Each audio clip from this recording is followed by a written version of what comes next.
Hello, magandang umaga po, itong inyong baklang mangyan. Nandito na naman po tayo kung saan yung basura na matagal na nating ipinaalis dito sa Lanay, Latero, Talipapa, Nicolas Tres, Bacoor, Cavite ay nandito na naman po at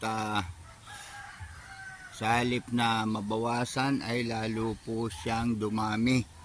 Kasi po nung mga nakaraang umulan na bumaha ng malaki, ay nasili po ng inyong baklang mangyan na talagang ang basura na nanggagaling sa taas. Yung lalong lalo na yung mga pinagtanggalan ng mga refrigerator ay siyang tumambak na naman dito, kung saan ay siya na namang nagparami sa lugar na ito. At parang ang kailangan po dito ay bakho. Magandang umaga po sa inyo, Kapitan Pedro Arevalo. Ganon din po sa inyo, Mayor Strike Revilla.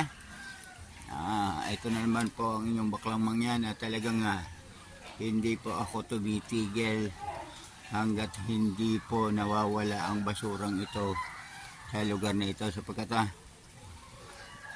nakakapangamba po na kung sakasakali na lumaki talaga ang tubig ay sobrang apektado ang mga bahay na nandito sa kalakihan ng lugar na ito, lalong lalo na po yung nasa mga tabing creek. At ako po walang magawa, kasi pag umuulan po at malaki ang tubig ay pumapasyal po ako sa mga gilid ng creek nito.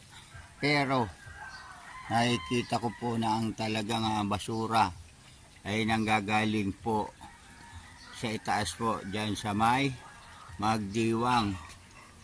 Malalaking basura po ang nakikita ko. Hindi ko lang po masabi kung saan galing ng mga pagawaan dyan o yung tambakan ng basura dyan sa itaas.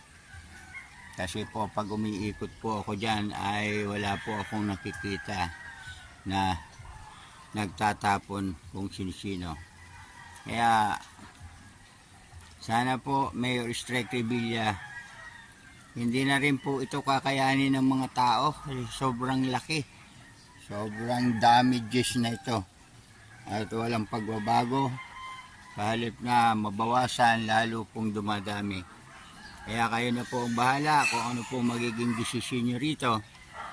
At ang akin po sana